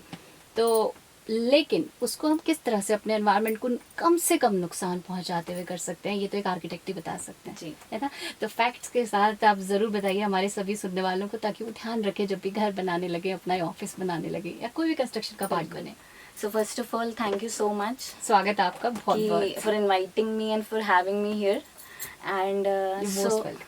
yeah, so as an architect, हम जब भी मतलब environment की बात करते हैं तो हमारा ध्यान सबसे पहले फॉरेस्ट, वाइल्ड लाइफ, रिवर्स और environment प्रोटेक्ट करने में ही जाता है, पोल्यूशन और इन सब चीज़ों पे जाता है। बट बीइंग एन आर्किटेक्ट मेरा ध्यान कुछ ऐसी चीजों में जाता है जो ये तो हम कर ही रहे हैं बचपन से, क्योंकि ये सब हम, जैसे आप लोग सब टीचर्स हो, बीइंग टीचर्स आप लोग ने ये सारी चीजें बताई कि कैसे हम बच्चों को बचपन से सिखा रहे हैं कि कैसे हमें एनवायरनमेंट को प्रोटेक्ट करना चाहिए, क्या क्या छोटे छोटे स्टेप्स लेके हम और अपना क्या कंट्रीब्यूट कर सकते हैं, ये सब तो हम कर ही रहे हैं। बट बीइंग एन आर्किटेक्ट हमारा क्या ड्यूटी है कि हम एक्चुअली स्पेसेस डिज़ाइन करते हैं for the people, so that वो लोग वहाँ पे थोड़ा सेफ और प्रोटेक्टिव और हेल्दी लाइफस्टाइल जी सकें। सो इन दैट केस सबसे पहले तो हमारी ग्रीन बिल्डिंग्स आती हैं। आप लोग ने बहुत सुना होगा सस्टेनेबिलिटी, सस्टेनेबल आर्किटेक्चर। ये एक्चुअली आजकल बहुत ट्रेंड कह लीजिए, या फिर ये बहुत ही एक टर्म ऐसा यूज हो रहा है जो ऑलमोस्ट अब काफी लोग अवेयर हो रहे हैं इस बात पे। तो ये बेसिकली इट्स एन अप्रोच जिसमें हम बिल्डिंग्स को इस तरीके से डिजाइन करेंगे थ्रू आउट द स्ट्रक्चर कि वो कम से कम उनका इम्पैक्ट पड़े हमारे इन्वायरमेंट पे जी। क्योंकि हम रिसोर्सेज यूज करते हैं, हम वाटर, एनर्जी, लाइट, ये सब कुछ यूज कर रहे हैं, तो इसका कम से कम इम्पैक्ट, ये कम ज़्यादा से ज़्यादा हम कंज्यूम कम करें और इनको सेव करके रखें, यही मेन एम होता है हमारा। और बिल्डिंग्स जब कंस्ट्रक्ट होती हैं तो उस वजह से जो हमारे एनवायरनमेंट पे इम्पैक्ट पड़ता है वो कम हो, वो सारा हम लोग ध्यान में रखे ये चीज़ें करते हैं। तो फॉर दैट ग्रीन बिल्डिंग्स, हमारा बहुत कुछ आजकल ऐसा चल रहा है कि ग्रीन बिल्डिंग डिज़ाइन करें, रूफटॉप टेरेसेस डिज़ाइन करें, ताकि जो हमारा ये जो ह्यूमिड और हॉट हीट वेव्स चल रही हैं, तो ये डायरेक्टली हमारे छत के थ्रू ही होते हुए आता है अंदर, मोस्टली यही, मतलब और जगह से तो आता ही है। तो for that case we have rain water harvesting system है, जो जिससे हम अपना वाटर सेव कर सकते हैं। एनर्जी है, तो हम किस तरीके से बिल्डिंग को ऐसा डिज़ाइन करें कि हम उसमें इतना नेचुरल लाइट और वेंटिलेशन रखें कि हमें बहुत ज़्यादा एनर्जी कंज्यूम करने की ज़रूरत ही ना पड़े। जैसा कि मैम ने अपने एक्सपीरियंस में बताया कि उनके नाना जी ने एक पेड़ लगाया और वो पेड़ काटा नहीं बल्कि उसके अराउंड घर बनाया, तो ये एक बहुत अच्छा इनिशिएटिव था उनका, और उन्होंने उस टाइम पे ये चीज़ सोची, that was a very big thing. हाँ, it's a very big thing.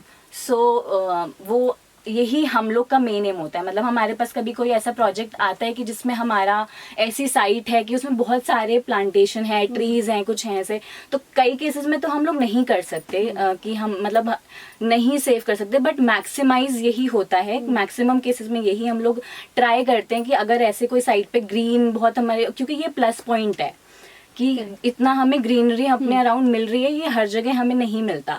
तो इन दैट केस वो उस चीज़ को ध्यान में रखते हुए, इनफैक्ट हो सकता है आप लोग ने आजकल देखा भी होगा, बहुत सारे ऐसे फार्म हाउसेज होते हैं, रिजॉर्ट्स होते हैं, जिसमें ऐसे ये पेड़ बचा के, tree houses is one of the examples, या सो मड हाउसेज है। तो ऐसे लोकली अवेलेबल मटीरियल्स, लाइक हम अभी पहाड़ों पे हैं, तो यहाँ पे हमारे लोकली अवेलेबल मटेरियल बहुत ज़्यादा स्टोन, जो पटाल कहते हैं हम, आई थिंक यहाँ पे पटाल है, टिम्बर है, जो लकड़ी है, लकड़ी के घर यहाँ पे बहुत ज़्यादा होते हैं। तो ये सारे ऐसे हमारे सस्टेनेबल मटेरियल्स हैं जिनको हम लोकली अवेलेबल है, हमें कहीं से इनको मंगवाना नहीं है, हमारा कोई ट्रांसपोर्टेशन का कॉस्ट नहीं आ रहा, हमारी कोई ऐसी एनर्जी कंज्यूम नहीं हो रहा है इसमें, तो ये हमें यहाँ पे लोकली अवेलेबल हो रहा है।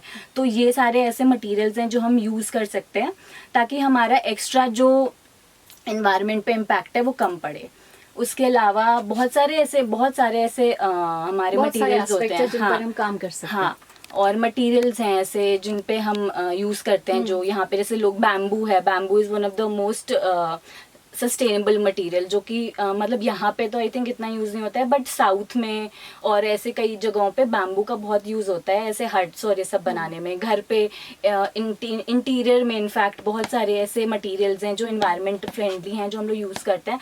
और उसके अलावा to make the internal interior का, क्योंकि आजकल पेंट में टॉक्सिक मटेरियल्स यूज़ होते हैं, तो ऐसे पेंट्स आ गए हैं, इको फ्रेंडली मटेरियल्स हैं, जो हम पेंट यूज़ करते हैं वो भी बहुत ही वॉलेटाइल होते हैं, उसमें बहुत ही टॉक्सिन्स होते हैं। तो ऐसे इन्वायरमेंटल फ्रेंडली पेंट्स भी अब अवेलेबल हैं। इट्स जस्ट दैट कि लोग बहुत ज़्यादा अवेयर नहीं हैं इन सब चीज़ों के बारे में। तो हमारा यही ड्यूटी है एज एन आर्किटेक्ट कि हम लोगों को अवेयर करें इन सब चीज़ों के लिए कि यू हैव दीज ऑप्शंस, और इंस्टेड ऑफ, क्योंकि उनको नहीं पता, वो लोग अभी इतना अवेयर नहीं है, बीइंग क्लाइंट्स उनको नहीं पता है, तो हमारा ये ड्यूटी है कि हम उनको बताएं कैसे कैसे कि हम कहाँ पे कर करके कुछ ऐसे छोटे छोटे स्टेप्स लेके एनवायरनमेंट बचा सकते हैं। बिल्कुल, बहुत बढ़िया। यहाँ पर एक सवाल मेरे जहन में ये है कि आजकल बहुत हम सुनने में आता है कि रिसाइकिल जो मटेरियल जो है उससे ब्रिक्स बन रहे हैं, ईंटों का जो, तो जब क्लाइंट आपके पास आते हैं या फिर कोई भी अपना घर बनाने या किसी साइट को लेकर आते हैं, तो क्या उनके मन में ये बात होती है कि अगर हम रिसाइकिल मटेरियल से बनी हुई ब्रिक को लगाएंगे तो कि उसकी ड्यूरेबिलिटी पर असर पड़ेगा, हम क्यों लें इसको, हम क्यों नहीं वो ट्रेडिशनल ईंट को उठा के लगाएं? एक्चुअली हमारा ही ड्यूटी है उनको समझाने का, क्योंकि दे आर नॉट अवेयर, और वो एक्चुअली थोड़ा सा उस माइंडसेट से नहीं आते हैं कि हाँ हम ऐसा कर सकते हैं। वो हमें उन्हें कन्विंस करना पड़ता है, क्योंकि उनको नहीं पता कि उसकी ड्यूरेबिलिटी क्या है, स्ट्रेंथ क्या है, क्या वो इतना लोड ले लेगा, और क्या हमारा जो मतलब एक तरीके से जैसे ये उत्तराखंड है, ये हाईली अर्थक्वेक रेजिस्टेंट वो है, एरिया है, रीजन है, तो यहाँ पे उनको ये भी डर रहता है कि क्या ये चीज़ सस्टेन कर पाएगा, तो वो हमारी ड्यूटी है कि हाँ हमें उनको कन्विंस करना है कि हाँ नहीं आप इसके you can go for it और आप ऐसा कर सकते हो, बट ऐसा नहीं है कि मतलब उनके माइंड में ये चीज़ आती है, वो इतना अवेयर नहीं है क्योंकि, तो उनको बताना पड़ता है। तो ये भी एज एन आर्किटेक्ट आप अवेयरनेस इनडायरेक्टली एनवायरनमेंट के लिए लोगों तक पहुंचा रही हैं। इट्स वेरी गुड थिंग और बहुत अच्छा आप काम कर रही हैं, और मैं चाहूँगी कि आप अपने थ्रू आउट द प्रोफेशन जो है वो इस तरह से लोगों को अवेयर करते रहे एनवायरनमेंट के लिए। Thank you so बहुत much. शुक्रिया रुचिरा, इतनी सारी बातें हम तक बताने के लिए। एक ट्रेडिशनल और मॉडर्न अप्रोच का जो मिक्स आपने दिया है ना, जी। वो हमारे लिसनर्स के लिए बहुत काम आएगा। और सारी ब्यूटीफुल लेडीज ने बहुत कुछ बताया हमें, तो जल्दी जल्दी मुझे लगता है कि एक एक मैसेज जो दिमाग में ऐसा अभी आ रहा है एकदम कि हमें कम्युनिटी रेडियो हेलो हल्द्वानी को देना है, वो मैम आपसे शुरू करेंगे। कम्युनिटी हेलो हल्द्वानी बहुत अच्छा काम कर रहा है। हम सबको भी आमंत्रित किया और भी समय समय पर, जैसे महिला दिवस का कार्यक्रम होता है या फिर राष्ट्रीय जो भी कार्यक्रम होते हैं, उसके लिए आप बहुत महत्वपूर्ण कार्य करते हैं और समाज को, परिवार को, बच्चों को, हर पीढ़ी को, बच्चे से लेकर युवा से लेकर बुजुर्ग से लेकर हर पीढ़ी को जागरूक करने का आप प्रयास करते हैं और सबको साथ लेकर चलते हैं, सबको एक साथ लेकर चलते हैं। तो आपका बहुत बहुत धन्यवाद। बहुत बहुत शुक्रिया मैम आपके अच्छी सी इन बातों के लिए। और आप आशा मैम क्या मैसेज देना चाहेंगे, और रेडियो को भी और साथ ही साथ एनवायरनमेंट पर भी, क्योंकि कल एनवायरनमेंट दिवस है। हाँ ज़रूर, पहले तो मैं धन्यवाद कहना चाहूँगी हेलो रेडियो का। और जहाँ तक बात है मैसेज देने की, तो हमें अपने से प्रारंभ करना होगा। जब हम पर्यावरण को सुरक्षित रखेंगे तब दूसरा सीखेगा, हम दूसरे के ऊपर नहीं छोड़ सकते हैं, हमने खुद कदम उठाना पड़ेगा, तब वो हमें देख के खुद करेगा। तो हमें स्वयं ही सबसे पहले उसमें काम करना पड़ेगा। बिल्कुल सही कहा हुमा मैम। हाँ मैम, सबसे पहले तो धन्यवाद हेलो हल्द्वानी, ये हमारा पहला मौका था और बहुत अच्छा लगा यहाँ करके। हम चाहेंगे कि जब कभी भी ऐसा कोई मौका हो या ऐसे कोई ओकेजन हो तो जरूर आप हमारा सौभाग्य कि आप लोग आए और इतनी हाँ, सारी बातें हमसे साझा की, अपनी छोटी छोटी बातों को यहाँ पर लोगों तक पहुँचा सके। या फिर और दूसरा, पर्यावरण के लिए वही मेरा ओपिनियन है कि जैसे विकास भी ज़रूरी है और पर्यावरण भी ज़रूरी है। तो हम जिस परिस्थिति में रह रहे हैं और जिस तरह का हमें विकास चाहिए जी, उसके लिए हम विकास के साथ साथ जरूर पर्यावरण का ध्यान जितना भी रख सकते हैं वो रखते हुए विकास कार्यों को करें। जी बिल्कुल बिल्कुल। बहुत शुक्रिया मैम आपके इस संदेश के लिए। अब ललिता जी, आपके पास काफ़ी कुछ हमसे बात करने के लिए, आपने बहुत कुछ साझा भी किया, लेकिन एक मैसेज जो आप देना चाहें अंतिम यहाँ पर अभी इस कार्यक्रम में। मैं ये मैसेज देना चाहती हूँ कि सबसे पहले तो हेलो हल्द्वानी को, कि इस तरह के कार्यक्रम आप कराते ही रहते हैं, तो ये हमारे लिए बहुत सौभाग्य की बात है और अच्छा लगता है, क्योंकि कोई ना कोई हमें सुनने को तैयार है। और मैम हमेशा बहुत कोऑपरेट करती हैं, सुनीता जी। और पर्यावरण को मैं यही मैसेज देना चाहती हूँ कि हमको बहुत बड़ा सोचने की ज़रूरत नहीं है, छोटे छोटे स्टेप उठाएं जी, अपने परिवार से उठाएं, अपने आसपास के लोगों से उठाएं। और स्पेशली हम उस दिशा में नहीं कर पा रहे हैं, इतना समय नहीं है, लेकिन हम जो कर रहे हैं उसी में पर्यावरण को देखें कि हम उसको कैसे सुरक्षित कर सकते हैं। आम जीवन के साथ साथ उसे जोड़ते हुए चले, उसको एक सब्जेक्ट की तरह ना लें अलग से, बल्कि सिर्फ एक दिन ना रखें उसे मनाने के लिए। तो यही मैं मैसेज देना चाहूंगी। जी जी, बहुत शुक्रिया। और स्मिता जी, आपके पास जो संदेश? मेरे पास संदेश है उस युवा पीढ़ी के लिए खासकर, बिल्कुल, जो कहीं ना कहीं शहर की चकाचौंध कह लीजिए या अपनी व्यस्तताओं के कारण कह लीजिए पहाड़ से दूर से होते जा रहे हैं और समय नहीं निकाल पा रहे हैं, और कहीं ना कहीं हमारी ना जिंदगी सभी लोगों की इतनी व्यस्तताओं के बीच में खामोश सी हो गई है, बहुत भाग दौड़ रही है, अपने में बिजी है, खामोशियों में कहीं। तो बस दो लाइनें सिर्फ कहना चाहूंगी कि कहते हैं शहर की चकाचौंध में जिंदगी खामोश सी हो जाती है। जी, कहते हैं शहर की चकाचौंध में जिंदगी खामोश सी हो जाती है। तू एक बार पहाड़ लौट कर तो देख। क्या बात है। तू एक बार पहाड़ लौट कर तो देख, जिंदगी फिर मुस्कुराओ। क्या बात है, बहुत बहुत बहुत खूबसूरत। And last but not the least, Ruchira, message आपका आपकी जैसी यंग जनरेशन को जो अभी हमें सुन रही है, क्या कहना चाहेंगे आप रिलेटेड टू एनवायरनमेंट? और अगर खासतौर पर आर्किटेक्चर की आप पढ़ाई कर चुकी हैं तो इस फील्ड से रिलेटेड कुछ कहना चाहें, और हमारे रेडियो के बारे में। Thank you so much, this is my first experience, तो आई एम रियली हैप्पी। और उसके अलावा I believe that it's the little thing that matters. So we should start small. और अपने ही स्तर पे जो हमसे छोटी छोटी चीजें हो रही हैं, ये ना सोचते हुए कि अरे इतना से करके हम कर लेंगे तो क्या ही हो जाएगा, हम इतना तो फेंका हुआ है हम भी फेंक देते हैं. तो इंस्टेड ऑफ डूइंग दिस हमें सोचना चाहिए कि नहीं, हम इतना बचा रहे हैं तो शायद इतने से ही बहुत बड़ा इम्पैक्ट हो सके और शायद हमको देख के लोग भी सीखें ये चीज़. तो आई थिंक ये ही सोचना चाहिए और थोड़े थोड़े से ही होगा. छोटे छोटे स्टेप्स लेके, Yes, इनिशिएटिव लेके small. हम काम कर सकते हैं. बहुत बहुत वेल सेड, आपने बहुत अच्छी बात कही. और आप सभी का बहुत बहुत धन्यवाद कि आप हमारे इस कम्युनिटी रेडियो में आए. आप लोगों ने समय निकाला, इतने अच्छे अच्छे विचार अपने दिए, अपनी कविताएं हमसे साझा की, अपनी पुरानी स्मृतियां अपने नाना जी के समय की, पिताजी के समय की बताई, और बहुत सारी चीज़ें जो हमें जानने को मिली. और बहुत सारी चीज़ों का कॉन्सेप्ट मुझे पता चला, वो लिटमस पेपर वाला कॉन्सेप्ट पता चला, वो छोटा एक टुकड़ा किस तरह से आपके लिए, पर्यावरण के लिए, इकोसिस्टम के लिए परेशानी बन सकता है, बड़ी परेशानी, वो पता चला. एक यंग नज़रिया भी हमें मिला, एक एक्सपीरियंस नज़रिया भी हमें मिला. और मैम का 90 के दशक से, पुराने समय से, इसको बिल्कुल खत्म करने उसी से आप इसको पूरा कीजिए, इस कार्यक्रम को. मैं ये कहना चाहती हूँ, जी. कुमाऊनी में ही कुमाऊनी तो कविता अपने आप में बहुत बोलूंगी. खूबसूरत है जी. सुनो दीदी, सुनो बहनी, सुनो दाजू, सुनो भैया. हेलो हल्द्वानी के माध्यम से कहना चाहती हूँ. बिल्कुल. सुनो दीदी, सुनो बहनी, सुनो दाजू, सुनो भाई.